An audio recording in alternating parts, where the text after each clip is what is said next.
Welcome back. This is episode 7 of The Fellowship. I'm your host, Adam Hawk. I'm sure glad you're keeping track, because I didn't know this was episode 7. It's my resident guest, Ryan Engle. Just shows up, Resides. throws shit all over the place, and we somehow get a show out of it every time. We've got our drinks poured already, so I think... I got to put a little more in yours. Okay, well, top it off, please, so we can get on with the show. Today's guest is a very special guest. I can't wait to talk to him. His name is Mark Warman, and it's going to be an excellent episode. Going to be hard to top our last episode where Maddie Higgins, the tattoo artist from Port City in Santa Ana, came down and told us a 20-minute story about tattooing a 74-year-old's penis. But I'd like to use the word genitalia if I could right now. You're only as good as your last show, so we have to do a great show, and we plan on doing that. So how about we cheers to the fellowship and go do it? Should we do that again? Was that good enough? Wrap it up. I thought you were supposed to unbutton your jacket. It is already unbuttoned. Well, I figured it out before you did. Hey, thanks for being here. Appreciate it. Don't touch me. Why? Why would you say don't touch me? Inside joke. Go ahead. You can tell the people. No, it's okay. Anyway, how have you been doing this week? Better than most. Yeah, that's good. That's good to hear. We've talked a little bit about your golf game in recent episodes, and you were fighting off a back injury, and now you've been doing this 80% old man swing. I found the secret. Isn't that amazing? Yeah, I think, if I could write, I'd write a book. I can write for you. I'll ghostwrite that thing. I do all the writing for us. No, it's these drivers nowadays. There's so much tech. Yeah. In them, especially the shafts, all that shit.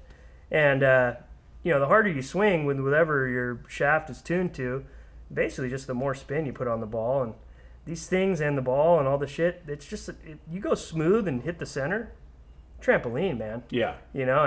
And if you're hitting it straighter and you're getting a little rollout, you ain't losing much distance, but what you're gaining is, I'm aiming smaller, swinging smoother, back doesn't hurt. I could have started drinking water and stretching. That was out of the question. Of course. So I found a way to swing around my bad habits, so to speak. Excellent. So are you enjoying golf more now than you ever have before? Yeah, actually, it's funny you say that. When I was younger and in the surf scene, I would think about maneuvers or waves or fantasizing about something, and now, even this past week, I've had golf on my mind so much that I'm thinking about just pinching an 8-iron right off the turf and listening to it piss in the wind, just pss, yes. And that feeling is so bitching, and I'm just I'm jonesing to play. Yeah, and we're a little ahead on our production for this show. We're talking right now, but people aren't going to see this for 2 weeks. In 2 weeks, it'll be middle October. When do you head back out to the desert? So October's fucked. That's overseed for the entire valley. Now, Indian Wells has 2 courses, 2 18s, so they staggered a little bit. So I think by the end of October, the Cove course will be open. But I always just, historically, I wait for the Classic course to open, and that's when I do it. And to be honest, over the years, I've frothed so hard to get back out there. But the reality is that when the ryegrass is young and fresh, and recently germinated and cut and ready for play, it's not quite mature enough for those pancake divots. It's a little thin. It's like you just got your first installment of Rogaine. Yeah. It's sprouting and it's there, but you don't have full coverage yet. Yeah. So to be honest, I'll go out there just to get it, but I tread lightly. But man, December, January, the prime season. It's happening. So this is such an interesting time of the year because we are heading into new seasons. Mm-hmm. Fall is here. Kids are back in school. Baseball's coming down. I know this isn't going to air for 2 weeks, but baseball's coming down to the absolute best time to watch baseball. Mm-hmm. And McDonald's just announced today that on November 1st, the McRib is back. Oh, man, you love a McRib, so it's officially McRib season. Yeah. I love a McRib. Nick, do you love a McRib? I love McRib. Yeah. Yeah, it's the... I want to see the mold that they use to make it look like that. And you're not talking... Well, maybe you are. Are you talking about the mold to get a patty looking like ribs with rivets? Or are you talking about fungus mold on the McRib? The actual... like engineered cast mold that they use, that they inject with pork body. We hope that it's pork. Yeah. 2 quick questions for you. How many times will you play in the desert this year? God, before the baby, we would damn near go out almost every weekend. And then there's little week trips mashed in for certain things. I'm on a couple of the committees out there with the club, so I frequent it for meetings and such. But to answer your question, as much as I possibly can, because it's God country during the winter. It's there, the sandy soil, the climate, the way the water filters through that sandy soil, and the ryegrass growing on top of dormant Bermuda. Winter months, best golf in the world. Ballpark a number for me. Just give me a number. 69 times. And how many McRibs will you eat? Not 69, dude. No? No. Okay. I'll probably eat a dozen McRibs. That's a wonderful number. That's a great number. It's a limited run, so... Yeah. I'd probably get a dozen in.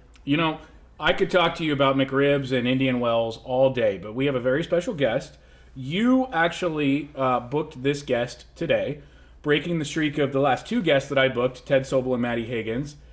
This guest has quite a resume in the game of golf, which will be really fun to talk to him about. And he's also writing for the Golfer's Journal. He's a father just like you and I. I got so much to talk to him about. And he's definitely the best golfer we've ever fucking had on here. That's correct, and that includes myself. And I'm really excited for what's about to happen here as I introduce to the world Mr. Mark Warman. Mark, come on in, please. I'm gonna get a drink ready for this guy.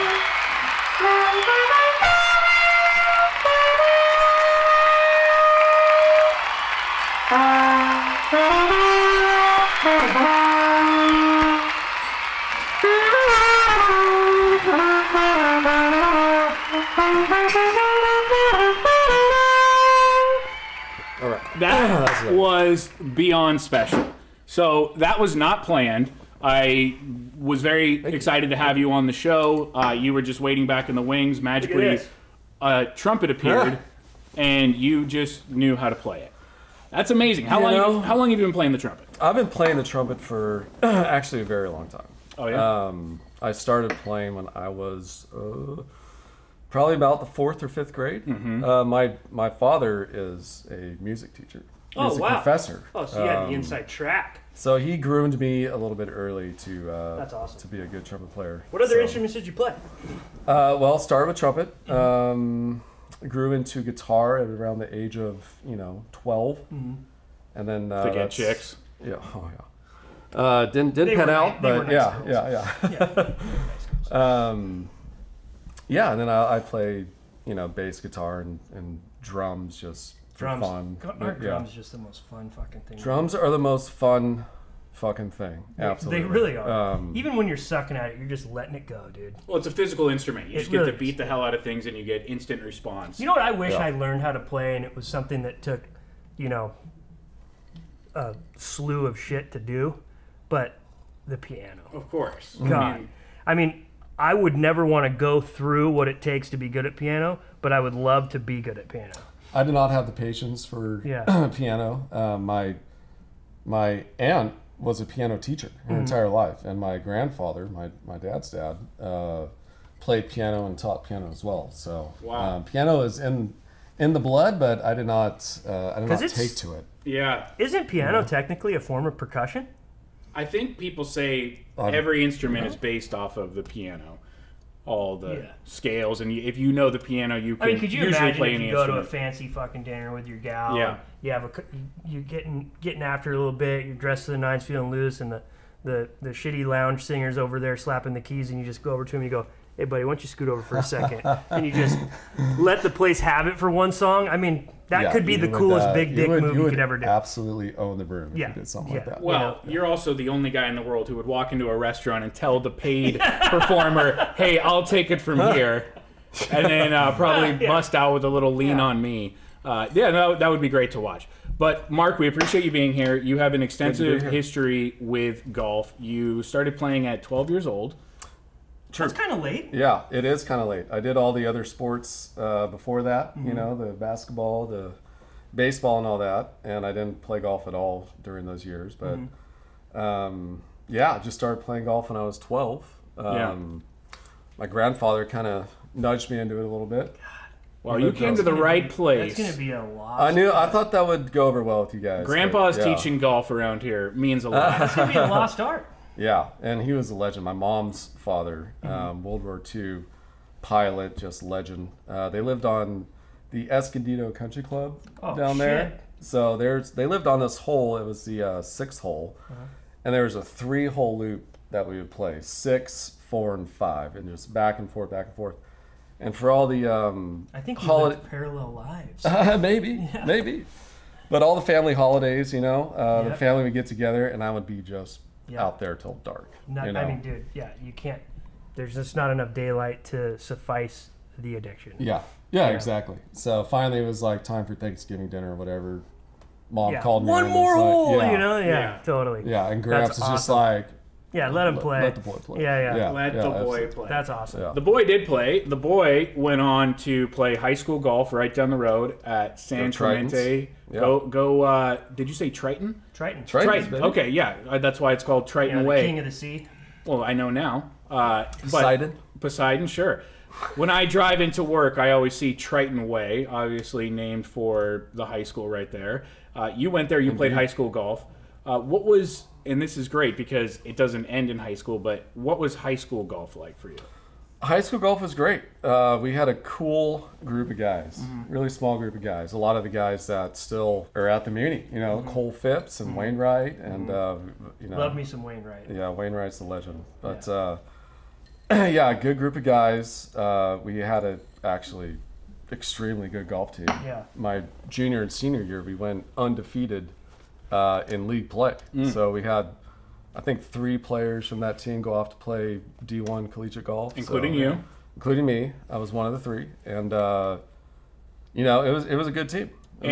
You had a great time in high school. You guys were a good team. 3 guys went to college. You went right down the road to San Diego State. You were born in San Diego.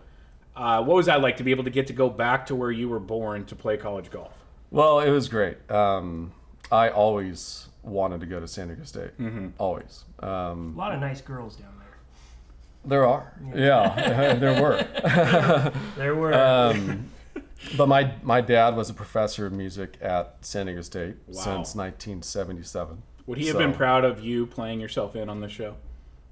Yes, Very absolutely. Good. Yeah. Excellent. Yeah. The Warman men know how to be showmen when it comes to showmen. tooting the horn. That's when the cocktails start flowing, we the now you're speaking my language. So. I never understand a fucking word he says, but we're connecting here. I can speak jive myself too. Absolutely, absolutely. So, where was I going with that? We were tooting our own horns. Tooting our own horn. You're playing college golf where you grew up. So yeah, my dad was a professor of music down there. We grew up I was born and raised in San Diego until we lived on a sailboat in San Diego Harbor until I was 4 years old. Whoa. Wow. Yeah. So that was kind of crazy. Yeah. The crazier thing is that my parents weren't even hippies. Yeah. Like you, right. So that would be a prerequisite to growing up on a sailboat. Yeah. You got to be a hippie. Yeah. Right? That's pretty It wasn't the case. But yeah, we had Catalina's another topic we could talk about. We spent every summer going back and forth on the boat out to Catalina. God. I can't imagine raising a child on a boat. I can't either. As a parent of a Right. 7 and a 5-year-old, I actually can't imagine it. Yeah. Parents back then just sent it. They just They went with the flow and they made it fucking work. You know, nowadays it's like, There's a lot God, of if you don't truth in have that, organic pillowcases, you know, you're a bad parent. You know what I mean? Yeah. A lot of truth to that. Yeah. And I think the moment finally came. I was 4 years old, and my dad found me climbing up the mast of the sailboat. And I was probably about, Wow. I was 10 to 15 feet up there. Yeah. And he was like, all right, we're going landlocked here. Yeah, we're yeah. going to go on the land. Most Is that when you kids. stuck your dagger into the sail and slid down like a fucking pirate Yeah. That would have been awesome. with your trumpet? I don't know. Yeah. No, most Damn, kids, that would have been cool. Yeah. I'm gonna tell Next that story time. as if it Next happened. time, yeah. You can always embellish. most kids climb trees. You're climbing masts of sailboats. Well, when you're on a sailboat, Yeah. What can there ain't you no do? there ain't no trees to climb. So, but yeah, the other thing that's sketchy is that when you're learning to walk and crawl and all that stuff, like the sides of the sailboat, you can easily, course. go down under. There's Oh, just yeah. 3 wires. It sounds like a stupid question, but did your parents have you in a life jacket your entire childhood? No, I don't think so. Because you would think whenever you get on board of a boat, the first thing you do is put a life jacket on. If you lived on a boat and you had a 4-year-old, Well, you would think. well, I would think. We're talking about parenting. Adam, that actually makes a lot of sense. But Thank no, you. Yeah. I don't think that that was the case, though. Yeah. No brains, no headaches. Yeah, that's right. Yeah. Which is why you don't get headaches. So That's good. I like that. you played college golf for 6 years. Yeah. Well, no. No. 5. I went to college for 5 years. Uh-huh. I played on the golf team for 4 of those years. My first year there was a redshirt year. So Got it. that means basically you're on the team, but you don't compete in any of the events. Mm-hmm. It doesn't count against your Probably the best thing to NCAA do. eligibility. Because you get to travel and It hang was. out and practice and It shit. was, And you yeah. have no pressure. Yeah. It was, yeah. And I had to get better too. Totally. As a freshman, 18-year-old player, I was not good enough to make the golf team. Yeah. So that was a useful year for me to practice. And, That's awesome. That's Yeah. one of the interesting things about climbing the ranks in athleticism is you're the best of the best at a certain level. Then the next level, you're around all the same people who were the best of where they came from, and then you have to be better than them. And then to make it to the next level, which would be pro, you have to be better than the people who were better than the best and better than the best before that. It's always narrowing down to just who is the best of all of these guys who have for a long time been the best, and you were able to turn it into a pro career. I hear what you're saying, That was difficult. but I also hear what you're saying. Okay. And you're absolutely right. I mean, that's like nail on the head. Thank you. Going Or from nail high in the school, coffin. high school, yeah, for sure. High school as a freshman, I made the varsity team, which was awesome, but everyone else was junior and seniors. I was, the freshman, last player on the team, whatever. Yeah. College, the same way. I had to, work my way onto the team there too. Yeah. And then you go to the professional level, and even more so. Like, Which you did in 2004. Yeah, you 2004. You turned pro. You joined some various mini tours, and you even won the California State Open in 2009. I did. That's amazing. yeah. That's a big deal. That's huge. It was a big tour. Yeah, definitely the biggest one of my career, no doubt. California State Open is a fairly prestigious tournament for the mini tour group. And yeah, I've got my name on that trophy list, and it feels, That's awesome. feels pretty good. That's yeah. awesome. When we turn on the TV and we see these PGA Tour players, they live a life of just extreme privilege, and I mean that in the best way possible. But there's probably Fucking assholes. Yes, there's probably not a better life you could ever be given than to be a professional golfer. It's just you play the nicest courses 5 days a week. You get paid money out the ass. But it's not like that, even just one step down, like on the Corn Ferry. So what was it like on the mini tour? I mean, it's not as glamorous as people would think. No, it's not glamorous at all. Even on the Corn Ferry Tour, it's not glamorous. And even on the PGA Tour, it's not glamorous. You have to be in the top. Well, nowadays it's a little bit different, but you have to be in the top 50 on the money list for it to be really glamorous. Like, you can have your full tour card and still not be able to bring your family with you because your wife still might be having to work at home. They got kids at home, take care of. Like, if you're living the life on tour, you fly privately, you bring your family with you, all that stuff. Were you in that era? Forgive me for not being educated on the timeline here, but was the Q school for you still at PGA West? Was it that what you're going through then, or had it changed? Yes. Was it? It alternated. Final stage alternated between Florida and okay. And so yes, it was at PGA West. Yeah. It was at. I've heard some Nicholas- crazy stories about those Q school years. Oh there. god, no! I mean, there's been books written on Just it. I've got totally. my own stories. Yeah, I bet, and it's I've heard that from everybody. What do you guys? It's just like good or bad? It's basically like a lottery. mostly bad. You know? Mostly bad. Everyone's basically eating shit you know, and a few come out on top. And it was so hard back in the day to get your card, you know, and there were so many good fucking players fighting for those spots. It was a fucking crapshoot. So, you know? Can you forge friendships, or is it just too competitive and there's too much on the line, and this life of luxury, for lack of a better term, is so close? Do you end up resenting the guys around you who are doing well, or are you able to be happy for other people's successes? That's an interesting question. I think for the most part, you're happy for other people's successes. I mean, you're kind of a small group. Yeah, even golf's if you're like bummed, that. you deep down inside. Exactly. And we talked about that with hole-in-ones and shit, you know? Yeah. Like, we could be in a match and hating each other, and someone gets a dinger, and you're just like, you're just as happy as he is getting it, you know? And it's like, there always is that root to it, you know? Yeah, you're competing against these guys, but at the end of the day, you're mainly competing against yourself. Yeah. Like you're trying to put you your know best how foot fucking forward. hard it is, you know? It's, Yeah, I mean, exactly. especially So if with a all buddy that of yours pressure. makes it, man, you're psyched for them. Yeah. How many guys did you see kind of lose their cookies through that process? Oh, God, so many. Most. Yeah. Yeah. I mean, I've heard stories of guys fucking quitting the game. Yeah. For sure. From Q school. Well, it's a maddening game for an amateur hack. I can't imagine doing it for your livelihood and being at that level, and you're so close. One question I did want to ask you, since you've been playing competitively for so long, and you got really close to the PGA Tour. You played in some qualifying events. What is the difference between a guy like you, who is just right there but doesn't get over, and the guy that gets over? Is it talent? Is it luck?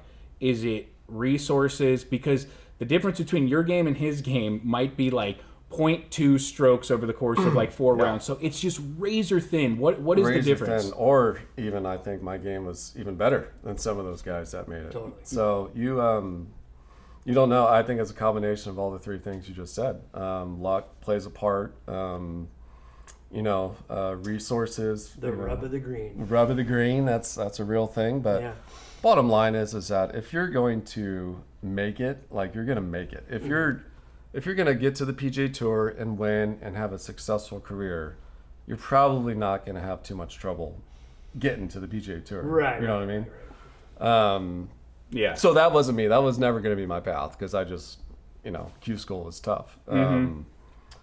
But had I gotten through Q school, got my tour card, I probably would have been one of those journeyman guys that jumped back and forth between the Corn Ferry and the PGA Tour, and would have been a prosperous life probably. But well, now that I don't think I ever would have been one of those top 10 world beater guys. they've done a lot with that. I guess they call it the Corn Ferry. I always want to call it the Hogan Tour.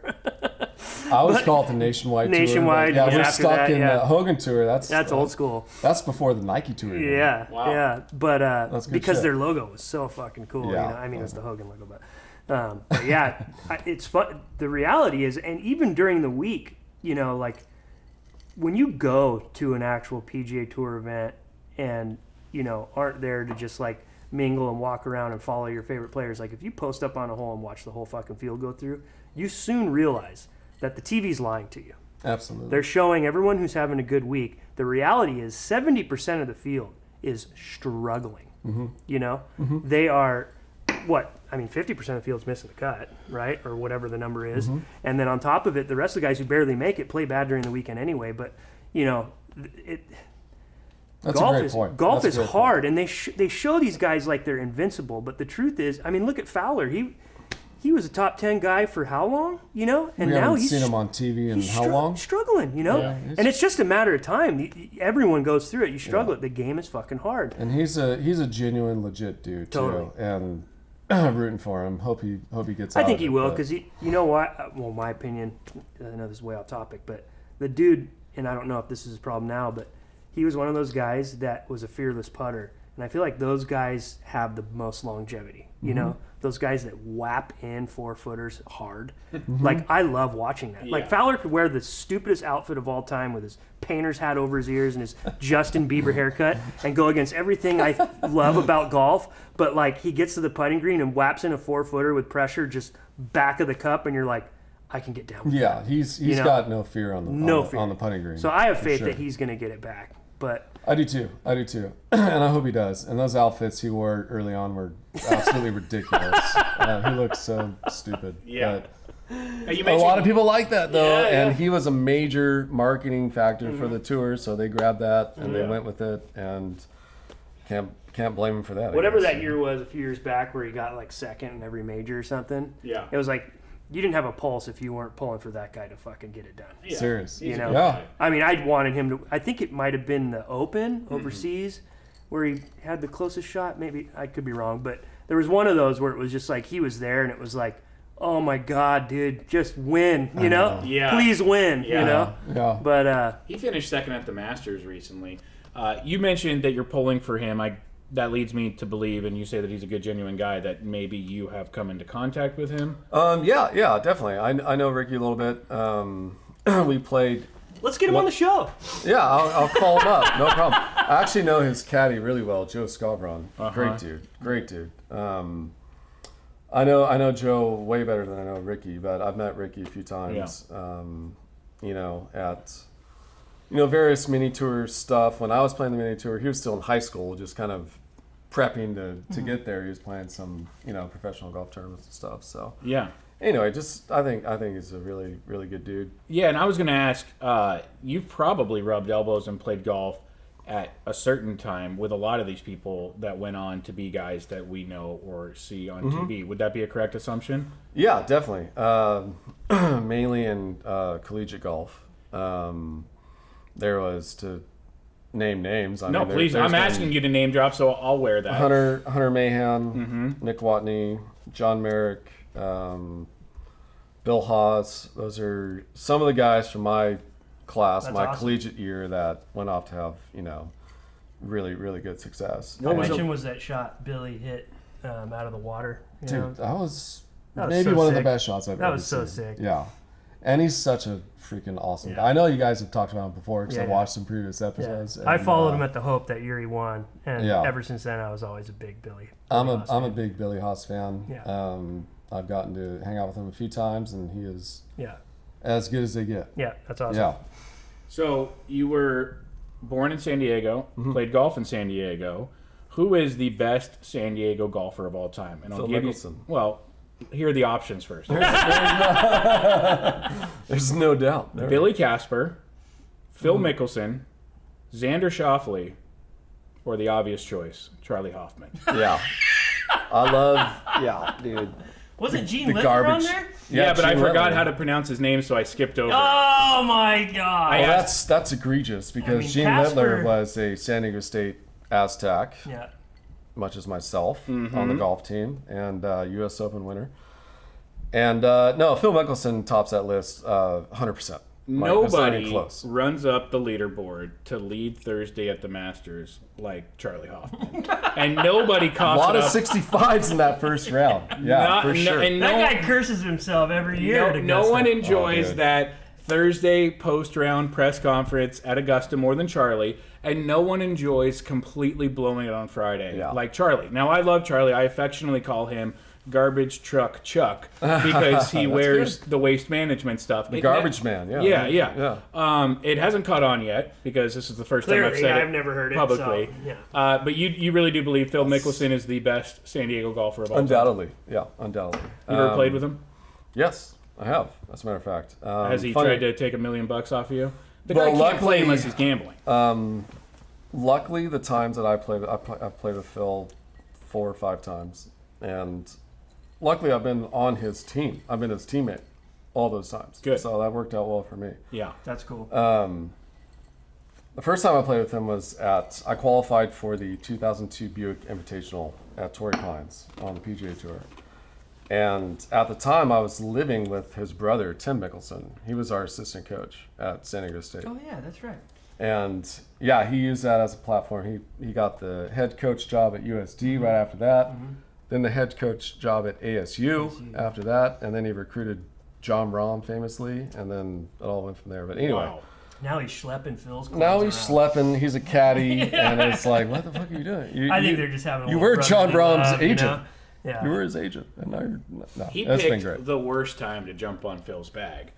I disagree. That PGA I championship disagree was with that, dog but yeah. What are you talking Wow, the anomaly tournament. He had like missed 60 cuts in a row, wasn't Bro, he making just any won money. the PGA. He's like 59 years old. Okay, yes, dude. he won Yeah. that, but do you That's not... a bad take, Al, what he sorry. did... That's fine. Yeah. I'm full of them. Yeah. But I would have much rather been Bones Mackay on Phil's bag than Tim Mickelson on Phil's bag. Well, yeah. Bones and Phil had a legendary relationship. Mm-hmm. They kind of cemented like that caddy relationship, what it Yeah. what it could be, Yeah. what it kind of should be. Yeah. But Tim, yeah. To get back to my earlier story, Tim, I lived with Tim Mickelson for a year and a half at San Diego. He was a good assistant coach. He was a good friend. He is a good friend. He caddied for me that week.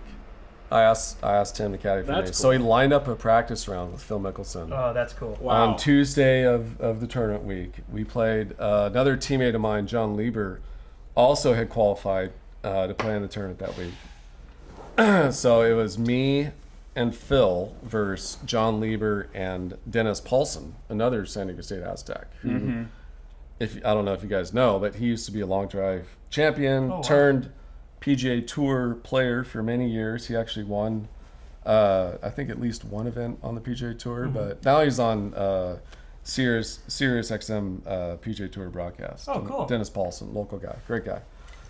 Anyway, so it's the four of us playing a match. Phil and I versus John and Dennis, and we had probably 150 to 200 people following us around. I never played in front of that many people in my entire life. I was a 20-year-old collegiate amateur player. Yeah. Oh my gosh. Getting a taste of this life, and I was just like, oh, this, you play this good? is great.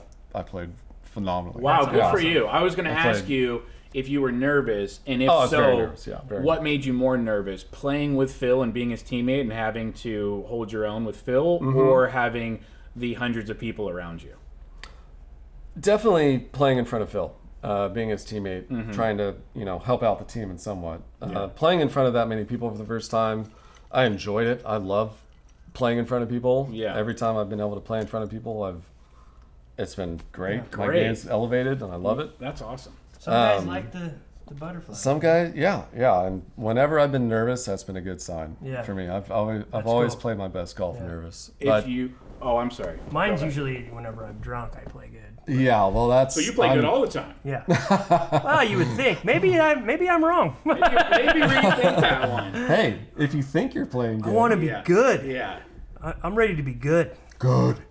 If you see Phil again, I'd like you to ask him a question for me. If Okay, you- I'll say Adam Hawk wants to know something. Yes.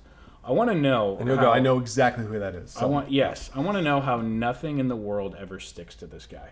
FBI indictment, millions of dollars, doesn't stick to him. He's caught up in the smart. college admission scandal. His daughter guys goes are to that slippery, tutor, dude. He's doesn't smart, stick dude. to him. He goes and plays hockey at the U.S. Open with his ball and then says, toughen up, everybody. I was just taking the two-stroke penalty because it's smarter. Nothing Yeah. sticks to this guy at all. Hey, If anyone else... Thumbs up and smiles go a long way, dude.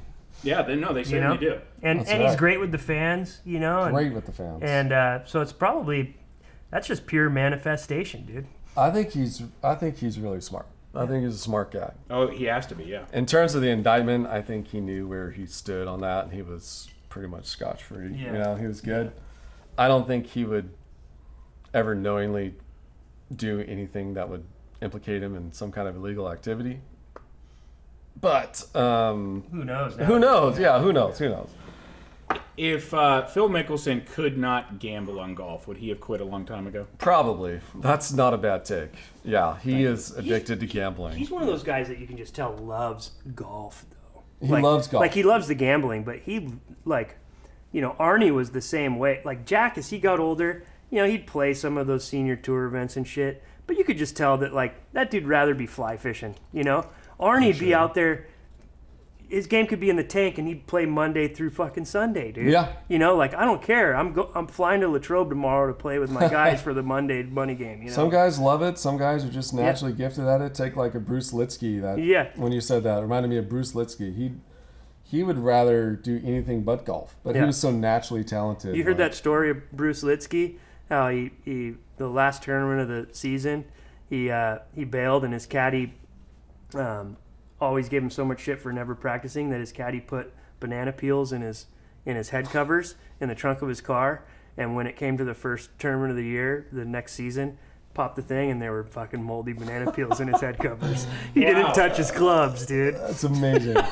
That's an amazing That guy story. just showed up, hit the fade, and said, "Show me where the steak dinner is, dude." Yeah. I love that. You know? Exactly. And I'd like to think I'm kind of. it also goes to tell you how much a fade can work in your favor. You play a fade, it's going to save your back. You're going to have control. You're going to, playing a draw. Good luck. No, but play a fade, you're good to go. I curse draws. A fade is a much prettier golf shot too. I think so. I love that ball flight of a fade. The draw For sure. doesn't really do anything for me. I mean, it's cool, hit a slinger, whatever, but Sometimes you need to hit a draw. Well, yeah. And you should only hit a draw if you need to hit a draw. But usually you should hit a fade, just like Lee Trevino said. A fade will listen to you, but a draw, Yeah. Can't Yes. talk to her. you can't talk to a draw. Yeah, that's awesome. One last thing on Phil. I can tell you're a fan of Phil, right? Big fan. the San Yeah, Diego I connection. know the Mickelson family, and like I said, I lived with Tim.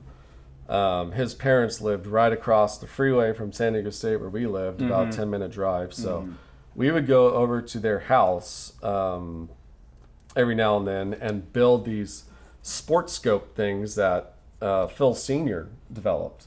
It was a thing where you line it up. You're in the gallery. It looks like I remember those. So we would go over to their house. We would spend 4 or 5 hours assembling these sports scopes. Yeah. And then he would let us have free reign on the famous green that he built that Phil Mickelson grew up on, Wow, which cool. was sick. Nice. So we would spend hours after making sports scopes in the Mickelson house. We would go on that green in the backyard and have all kinds of games and money games and chipping and That's awesome. yeah.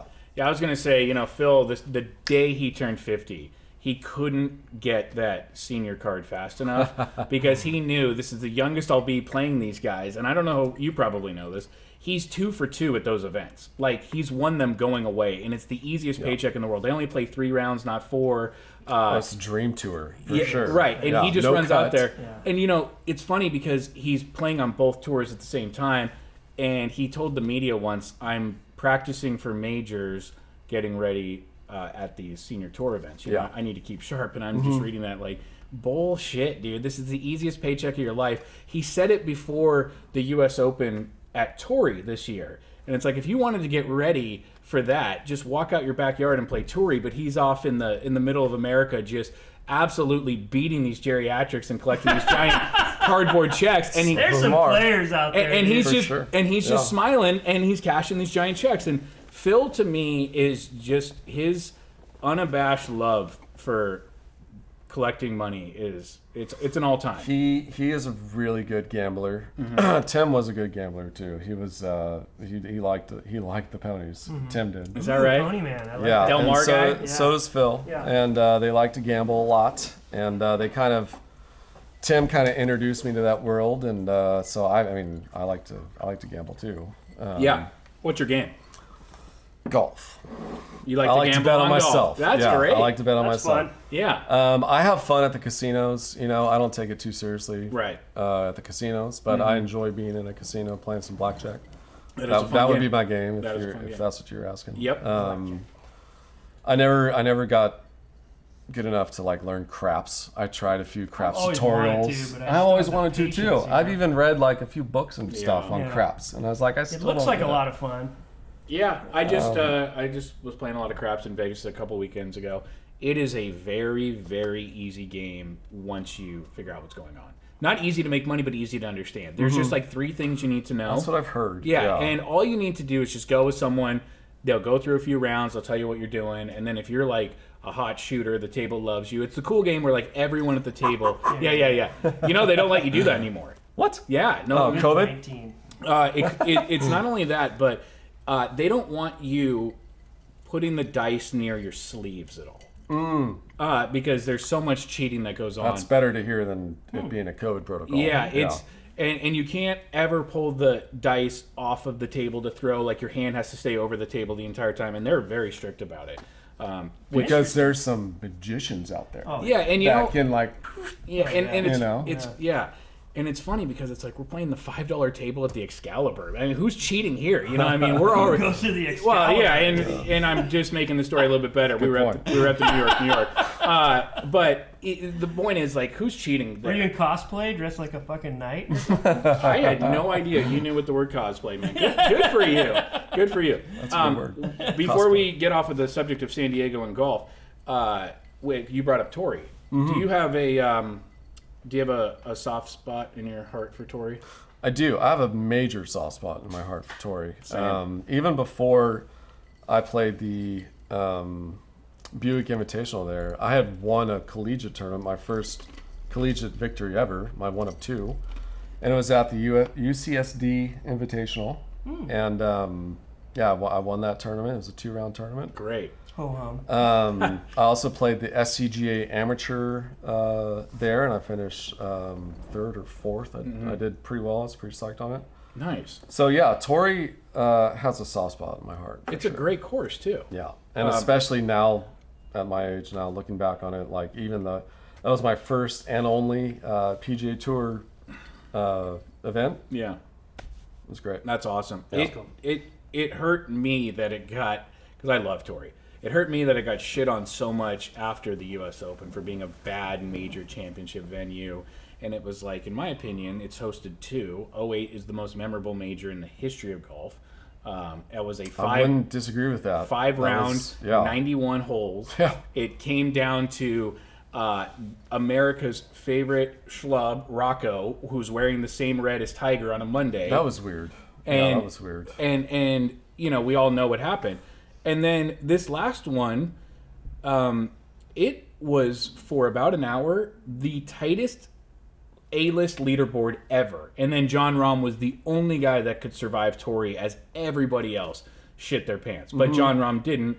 And it was a very anticlimactic ending of a guy winning on a driving range while your boy Phil is just sitting there laughing, talking. Well, that's the nature of golf tournaments. Right. You never know how they're going to pan out. Yeah. They all can't be scripted. Right. It looked like for a moment that was going to be another classic. Yeah. But my point being, I thought the course was fine for a major. Did you think it was okay for a major? It's a very worthy U.S. Open golf course, no doubt. It's long. You can grow the rough up really gnarly. It's Kikuya, so you don't have to grow it up big and thick. Yeah. You can grow it up to just about, less than a foot, and it's still going to be extremely gnarly. The wheels are spinning right here. Why don't you get your anti-Torrey take out? No, I don't have an anti-Tory take. Let's hear it. No, it's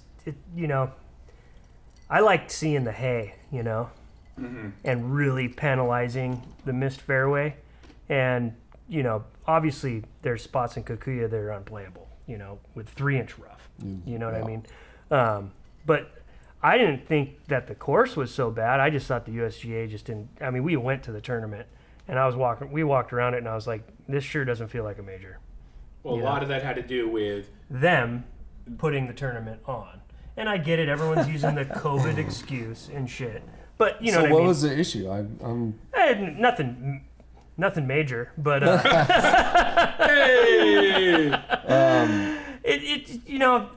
USGA knows how to borderline ruin a golf tournament. The experience was lacking in just about every department. I mean, the beverages alone for the spectators was a joke. And I'm a big beverage guy. So. It was like they were $15 we brought our or own. what? Well, no, they just weren't available. Yeah. And it was like Corona seltzer beer and like something else. There was like no choices, and they were too few and far between. Yeah. And you had to walk so far, and then the food sucked, and like then we were like, okay, let's check out the fucking souvenir tent, and that was garbage, know.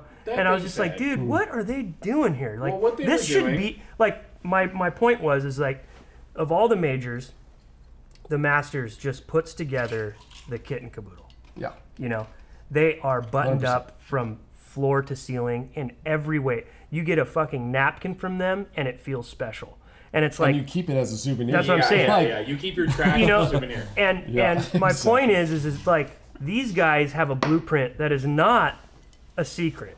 Everything is out in the open, and it's beyond me why the other three don't take anything from what they do. Well, The British Open's pretty special. The British Open's gotten a lot better. They've branded it well. They have their colors right. You know, they got that bright yellow with the blue and the scoreboards. Like, it has a vibe. You can taste. I still call it the British Open. You could taste that tournament, right? Mm-hmm. The other ones are just kind of like, okay, here we are. We're doing it. You know, and you're like, okay. The PGA Championship definitely struggles the most in terms of an identity. I think moving it to May used to be the last major of the year, Glory's last chance, they used to brand it as. And moving it to May, which would be the second major of the year, I think that's a good play for them. That. Absolutely. It doesn't get forgotten. Yeah. By the time it rolled around fourth, you were it's a little bang, bang, bang for me.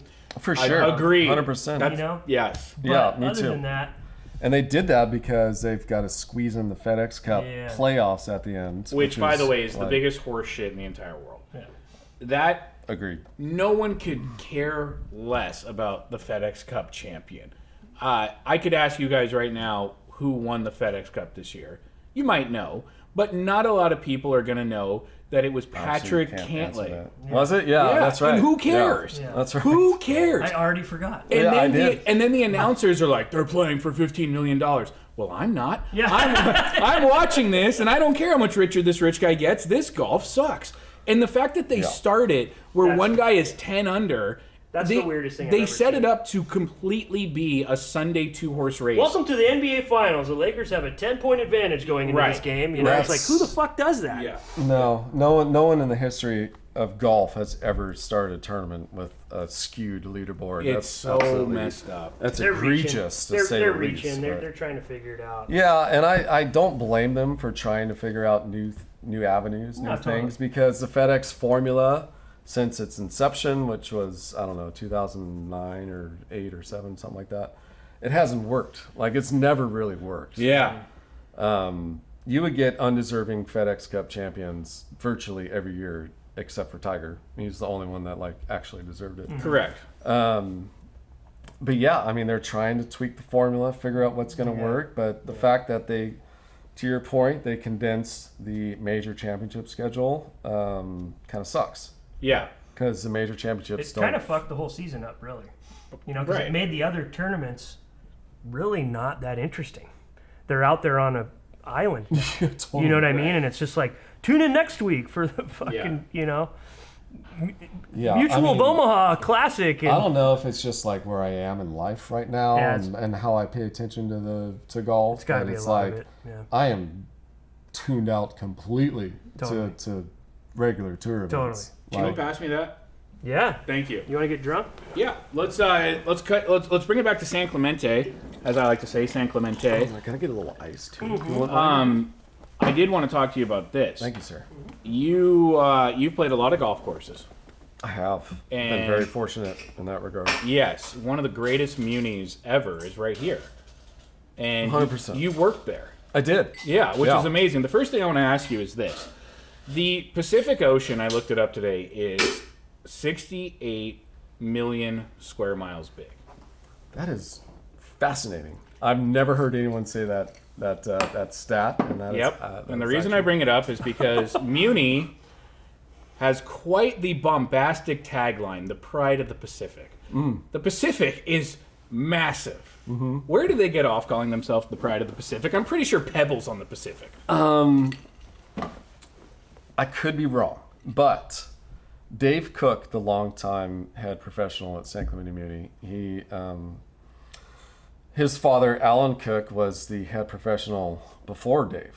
So Alan was the head pro from the late 50s until the 90s or so, or 80s when Dave took over. And I believe he was the one that coined the phrase, the pride of the Pacific. And he was a genius marketer and a person who you would have absolutely adored. I've heard that. Yeah. I do enjoy Dave's grumpiness in the pro shop, though. For sure, I love it's how endearing. salty that shop is. You never know like what you're gonna get. I love it. Yeah, I love it. It's a bit like Soup Nazi, if you like Seinfeld. Wow. You got to imagine this, Hog. Back in the day when that place was new, not a lot of development. The trees were all young. you could see the ocean from every fucking hole in that course. Just I about. would argue you still can. You still can. They need to. So here's my biggest gripe. You can take this where you want. The photo hole, 8 tee box, right? But they've let those ukes overgrow so much that it blocks, and they're not in play. So it's just that one's behind the green. That's completely out of thing. The other one's hiding the chipping area. You know, you take those motherfuckers down, and you got panoramic ocean view from that tee box. That is the scorecard photo right there. Yeah, Just saying. True. That's a good point. I used to take photos of the Muni. I run the Instagram handle for the Muni. Great job, by the way, getting a lot of swing loop photos up, which we appreciate. Yeah. Well, that's easy to repost. Yeah. I'm hurting for content though, so don't feel too good about it. Because anytime someone tags me, I've been tagging the Muni in all my stuff. I know, you know? and I'm very detached from it. I'm not good at running it. I don't give it the. That's exactly what a social media manager should be. Detached from it and not paying attention to it. Yeah. I just do not have the bandwidth to keep up with the Muni Instagram channel, which I've started for fun anyway. But you know, if the city of San Clemente ever wants to pay me a little bit, maybe I'll put a little effort into it. But, They got the bucks. Yeah, especially now. Yeah. I want to mention a few things before we wrap up, because we are up against it, even though I feel like we could talk forever, and we will do that when the cameras stop rolling. You brought in some great gifts. You brought in a bottle of scotch, some Glenmorangie 10. That's my favorite on-course drink. I didn't know that you knew that. Hell yeah. Yeah. No, Thank I you for did doing not. that. Yeah. Cool. And then you brought in, would you call this a volume? Yes. It's a bundle. It's a sleeve. It is a bundle of the Golfer's Journal. It's the best publication in golf. Ever. Thank you. Yeah. It I would tend to concur. And you work for them, so you're not biased at all, which we love. So this is just a beautiful magazine. Golf Digest is kind of what you see in the mail, and then you huck it over one shoulder and just listen for it landing. I just go straight to the back and get all the tips, you know? Oh, and Golf Digest? Yeah, I'm a big Golf Is that Digest where you get your tips from the tips from? yeah, Just straight Golf Digest. What not to do. Regurgitated. You know? Yeah. Let's do the opposite. That's kind of how we started too. We're like, look at the golf Look at these magazines. boobs. Let's do Let's the not opposite do of this. that. This is really cool that you brought this in. We keep a lot of Golfer's Journals on hand here, and that's by choice. There's not a single Golf Digest in here. No offense, but we store ours in the bathroom because that's where the best reading is done. No offense taken. I know that's holy land for some people. Yeah. So Used to be. The cell phone kind of ruined the magazine in the bathroom.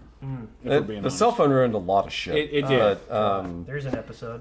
But I think that's why the Golfer's Journal is so cool, is because you can actually have an analog experience of touching something. Yes. Other than being on your phone reading some more content. Print is great, but there's nothing better than good print. Yeah. How about that? That's well said. You know. What do you do for... Can we use that? Sure. Nick, keep that in there. What do you do for the Golfer's Journal?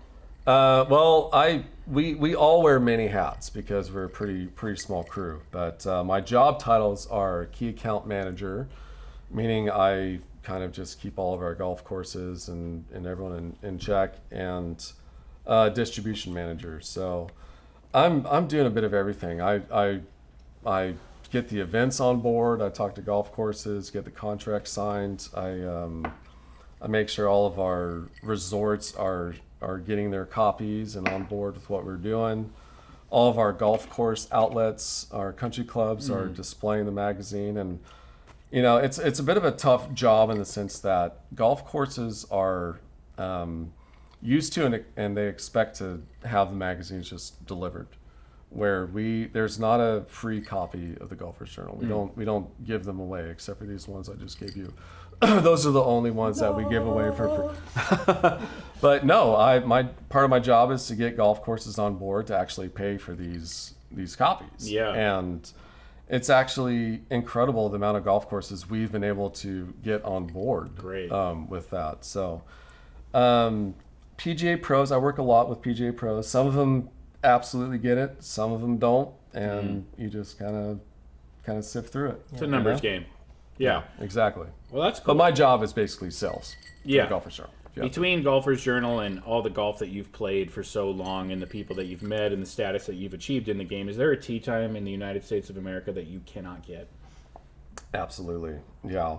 All of them. I can't even get a tee time at the fucking Muni. No shit. Throw the let game. alone anywhere else. Yeah. Throw the game. Throw the game. Yeah, I actually passed up an invitation to play LACC today to be here. Holy shit. Well, Yeah. What a guy. can we take you to Taco Bell or something? Sure. I love Taco Bell. I'm not afraid of Taco Bell. Okay, you're buying. 'Cause we maxed out our card yesterday. But wow, you turned down the next venue for the U.S. Open to be here. Yeah, That's no, it's a amazing. great course. It's a buddy of mine that he just recently became a member, and for him it was like a 2.5 year process. They vet their members heavily, and the fact he even became a member is incredible.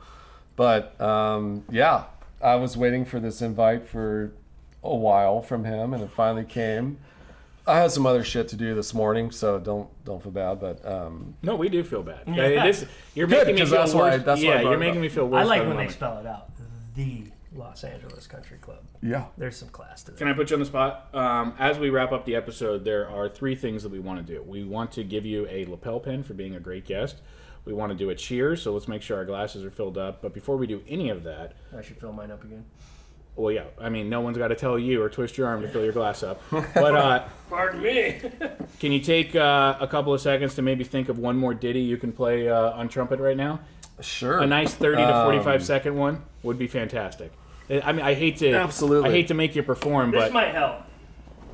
A souvenir Smoking Tom gold lapel pen. That is amazing. that is for you. Thank you very much. Compliments for being on the show. I have to say that I'm a huge fan of this logo. Yeah. And it's what attracted me to the brand Thank you. immediately. And you know, a logo is very important. And It's everything. yeah, It really is. it could. Some say it's everything. And you hit the nail on the head with Yep. this logo. The Thank you Smoking very Tom. much. Yeah. Is your grandfather, right? Yeah. That's cool is that? even better. Yep. He's That's right above amazing. your head. The original logo right here. That's cool. Did I'm you going to put see- this on my head. Did you see the entire golf world get an erection over Xander Schauffele smoking a cigar? I did, yeah. A fellow San Diego State brother of mine.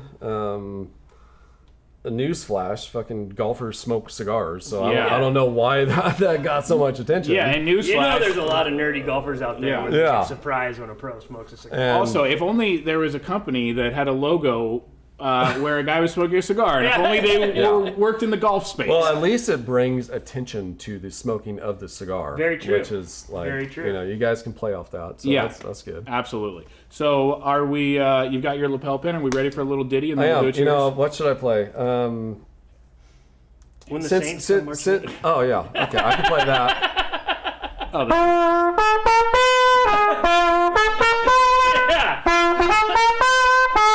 You let him hot.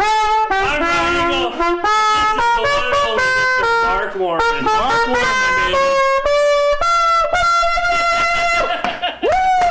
Nick, let's hear you clap in the background, baby. Yeah. Cheers. Cheers to the fellowship. Yeah. Cheers to you, Oh, that Mark. was Thank you. sick. All right. That was cheers, awesome, guys. man. Sick. Yeah, that was fun. The Thank you. trumpet is a touch indeed, isn't it?